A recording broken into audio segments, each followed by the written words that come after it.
Saya bermula tanaman sayuran ni pada tahun 2018. Rentetan daripada apabila bisnes berkaitan dengan construction projek audio saya dah kurang ada job. Jadi saya nak cuba dalam bidang tanaman sayuran pula lah. Bermula dengan mereka kita nak cuba-cuba je sebenarnya. Sebab tanah pun kita tanah sewa kan. Jadi nak cuba, kalau berjaya kita boleh teruskan. Jadi dalam keadaan percubaan tu 6 bulan gagal. 6 bulan kegagalan tu lah yang menyebabkan kami cuba dapat bantuan daripada pihak pertanian lah. Saya pun masa tu ingat dia pandai sangat. Sebab apa, kita dalam bidang audio ni elektronik susah. Jadi kita ingat dalam bidang pertanian ni, bagi saya nampak macam pekerjaan yang lekeh. Saya pun dulu tak pandang tau pertanian ni. Saya rasa orang pertanian ni orang yang biasa-biasa je. Jadi apabila saya dah cebur bidang pertanian ni, sebenarnya bidang pertanian ni lagi susah daripada bidang-bidang yang saya ceburi sebelum ni. Jadi saya minta bantuan daripada pihak pertanian lah untuk guide saya. Alhamdulillah, peningkatan satu yang amat baik lah. Sebelum dibantu, selepas dibantu memang ada perbezaan lah. Sebelum dibantu hasil pun tak memberangsangkan dan tidak, kita sendiri yang tanam pun tak rasa puas hati. Bagaimana pula yang nak membeli kan. Jadi apabila dibantu oleh Jabatan Pertanian, banyak perubahan yang berlaku. Dari segi hasil produk yang keluar, pertumbuhan biji benih, penjagaan, semua yang diberitahu oleh Jabatan Pertanian saya ikut sehingga hari ini.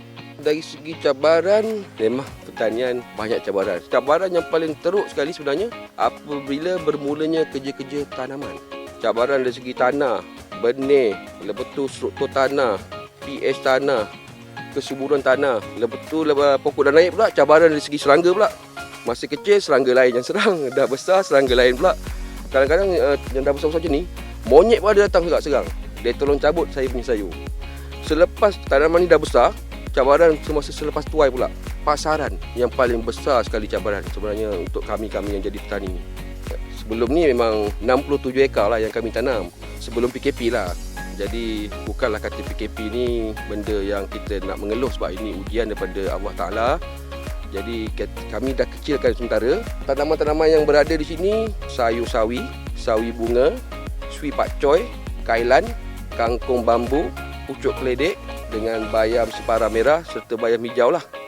Dan sebelum PKP dulu kami pun dengan tanaman timun, terung, cili, kundo, labu manis, labu air, petola segi, satu lagi asam rozel.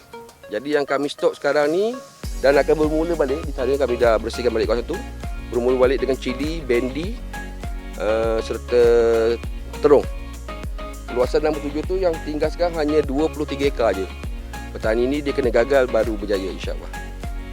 Alhamdulillah, dari segi pendapatan saya galakkan mana-mana yang sebelum ini pendapatan mereka average 2,000 hingga ke 3,000. Kalau anda ada tanah 1 ekar, insya-Allah akan menjamin pendapatan tersebut. Maksud saya, kalau 1 ekar tanah ni kalau diusahakan, anda yang usaha sendiri 1 ekar, saya rasa seorang 2 orang pekerja cukup untuk anda usaha sendiri, akan membuahkan hasil anda untuk gaji bulanan 2 hingga ke 3,000. Macam kami ni satu ladang yang luas lah. Tapi pendapatan memang orang akan pandang pendapatan yang besar, tapi kerugian berlaku. Bila besar, ruginya lagi besar. Saya pun ada melihat di kaca TV dan di handphone media sosial berkaitan dengan bajet yang dibentang oleh kerajaan. Tapi saya rasa bajet tu wajar turun kepada komuniti. Kalau turun pada individu, saya rasa amat sukar untuk berjaya. Kerana kebun ni kalau diusahakan dengan seorang individu, saya tak nampak jalan dia. Saya sendiri pun di sini, kita bersama. Kalau kita seorang untuk buat tanaman agak sukar. 1 ekar insya-Allah boleh. Untuk besar-besar macam ni memang kena ada teamwork.